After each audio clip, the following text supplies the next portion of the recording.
안녕하세요. 네, 반갑습니다. 저는 민법 및 민사 특별법을 담당하고요. 이름은 최희대입니다. 만나 뵙게 돼서 반갑고. 자, 오늘 첫 시간인데 다들 이번에 처음 하시죠? 네. 뭐 경험이 좀 있어도 27회 시험은 다 처음이시니까 오늘 첫 시간이니까 뭐 간략하게 우리 시험 과목 같은 건 다 아시나요? 모르죠. 예. 간략하게 오리엔테이션 잠깐 하고 들어가면 우리 시험은 이제 1차하고 2차 이렇게 이제 나뉘어져 있고요. 1차는 두 과목인데 문제 순서로 보면 부동산학 개론이 있고요. 그리고 두 번째가 이제 제가 담당하는 민법 및 민사 특별법이고요. 자, 2차 과목은 이제 세 과목으로 되어 있는데 첫 번째가 이제 공인중개사 법령, 그 실무, 요게 이제 첫 번째 과목이고요. 두 번째는 이제 부동산 공시법이죠. 부동산 공시법하고 그리고 이제 세법이 한 과목으로 되어 있고 그리고 이제 마지막으로 이제 부동산 공법 이렇게 되어 있습니다.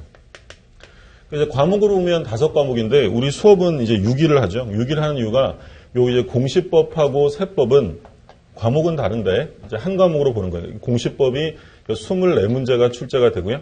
세법은 16문제가 출제가 됩니다. 그리고 이제 공시법은 두 개 법으로 되어 있는데 이제 부동산 등기법하고요. 그리고 이제 예전 지적법이라고 부르는 건데 구지적법.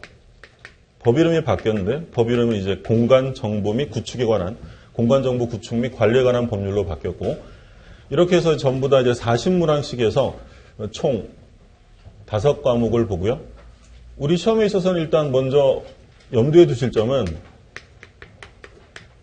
절대평가로 시험을 치릅니다. 절대평가라는 건 어떤 건지 아시죠? 절대적으로 다 합격할 수 있는 그런 게 절대평가인데 그러니까 절대평가라는 것은 상대평가와 다르게 평균 60점 이상이면 전원 다 합격입니다. 그러니까 상대평가라는 건 이제 공부 좀 더 잘하는 사람이 합격을 하는 거죠. 근데 절대평가는 그런 거 없고 일정한 기준선만 넘으면 전부 다 합격이 돼요. 그리고 과락은 없어야 됩니다. 과락이 없을 것. 그러니까 과락이라는 것은 40점 미만을 말해요. 그러니까 이제 어떤 얘기냐면 평균 60점이 나와도 한 과목이 40점 미만을 맞게 되면 그 시험은 불합격이에요. 그러니까 예를 들어서 부동산학 개론 100점을 맞았고요. 민법은 예를 들어 37.5를 맞았다. 그러면 평균은 60점이 넘지만 이렇게 되면 이 시험은 불합격입니다. 그래서 국가시험은 대체로 다 과락제도를 두고 있어요. 그러니까 기본적인 소양은 있어야 한다라고 해서 전부 다 40점 이상을 맞아야 돼요. 그러면 우리 시험이 지금 1차하고 2차 이렇게 나뉘어져 있는데 1차 시험은 예를 들어서 합격을 했어요. 근데 2차 시험은 떨어졌다. 그럼 이렇게 되면 1차 합격이에요. 1차 합격. 그러니까 1차는 평균 60점이 넘었는데 2차는 60점이 안 되면 1차 합격이고 그러면 내년도에는 뭐만 보면 되냐면 후년도에, 차년도에는 2차만 보면 돼요. 그러니까 1차 합격이라는 제도가 있다는 거죠.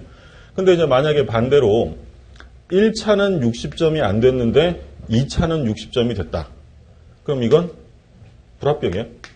2차만 합격은 없어요. 그러니까 1차가 합격되지 않으면 2차는 아무리 잘 봐도 이건 채점도 안 해요. 그러니까 1차가 합격이 되어야 2차라는 게 의미가 있고 그러면 축 합격하려면 1차뿐 아니라 2차도 전부 다 합격하면 이 최종 합격이 되는 거죠. 어떤 의미인지 아시겠죠?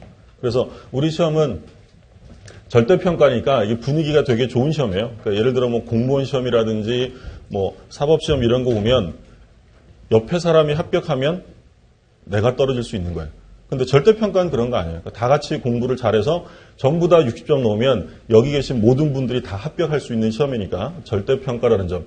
그러면 이런 절대평가라는 것을 보면 공부를 하실 때 좀 전략적으로 하셔야 돼요. 전략적인 학습이 이루어져야 한다. 무슨 얘기냐면 평균 60점 이상만 되면 되는 거지 90점 이런 거 목표로 할 필요가 없어요. 그러니까 1차 같은 경우에는 고르게 득점하는 게 좋죠.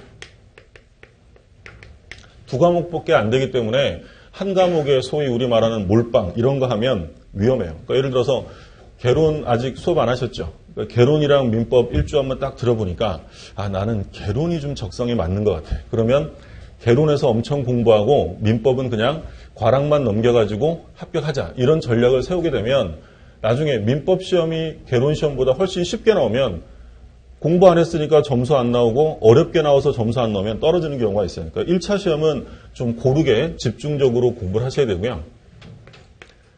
2차의 경우에는 반드시 전략 과목이 있어야 돼요. 고득점하는 과목.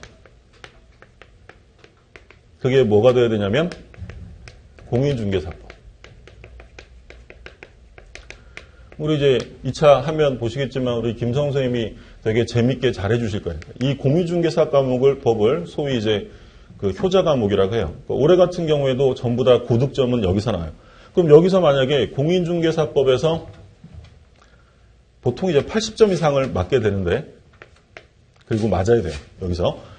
그러면 여기서 제일 어려운 과목이 뭐냐면 부동산 공법이에요. 공법은 양이 너무 많고요. 그리고 공부할 때도 고득점을 목표로 할 수 없는 과목이에요. 그럼 공법은 몇 점만 맞으면 될까요?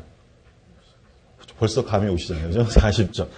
과락을 면해야 되니까 40점 이상을 맞으면 돼요. 그러면 평균 60점 나오려면 공시세법에서 몇 점만 나오면 돼요? 60점. 그러니까 이런 식의 이제 전략적인 게 필요하다는 거죠. 그리고 1차 과목도 평균 60점이 합격이니까 사실 100점 만점이지만 우리 시험 공부할 때는 몇 점 만점이라고 생각을 하셔야 돼요.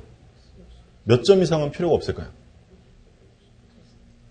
80점 이상은 필요가 없어요. 예를 들어서 민법 80점 맞으면 개론 몇 점 맞아야 돼요?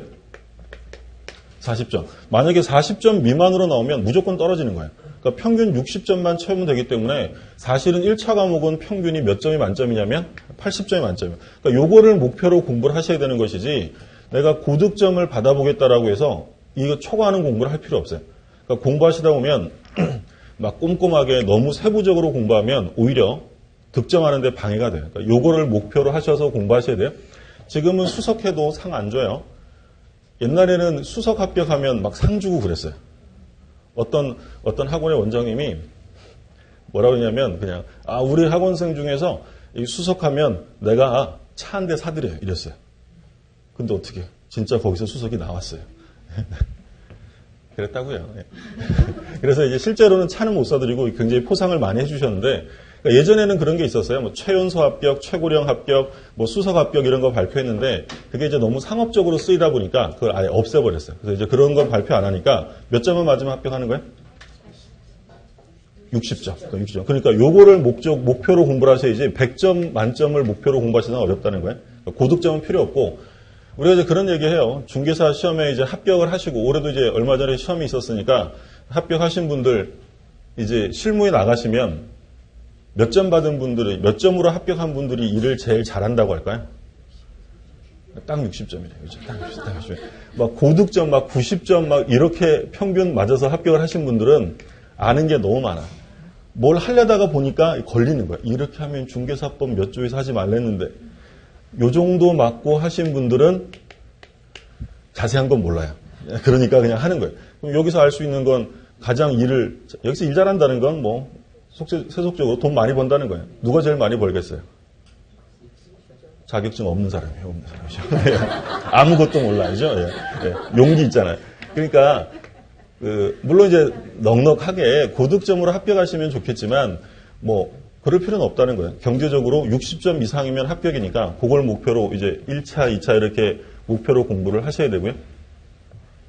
그리고 초반에는 1차 중심으로 공부를 하셔야 돼요. 초반에는 1차 중심. 여기서 이제 보통은 3월, 내년 3월이나 늦어도 5월 정도까지는 1차가 어느 정도 정리가 돼야 돼요. 그러니까 만약에 그때까지 1차가 정리가 안 되면 나중에 겁이 나서 2차 공부하기가 어려워져요. 왜냐하면 우리 시험제도는 설명드린 것처럼 아무리 2차 시험 잘 봐도 1차가 안 되면 그건 불합격이에요. 그래서 1차가 어느 정도 초반까지는 어느 정도 이루어져야 되고요. 물론 그러면 1차만 공부하고 수업 듣고 하면 되느냐? 그렇진 않아요. 비교적 2차 과목이 1차보다는 좀 단기간 안에 끝낼 수 있다라고 얘기를 하는데 2차도 반드시 수업은 참석하셔야 돼요. 그러니까 수업에 참석을 하셔서 기본적인 베이스가 이렇게 깔려 있어야 단기간에 끝나는 거지 아무것도 안 했다가 마지막에 한 방에 끝낼 수는 없으니까. 그래서 주로 복습을 하실 때는 1차 중심으로 초창기까지는 복습을 하셔야 되고요. 2차는 반드시 수업은 참석을 하셔야 됩니다.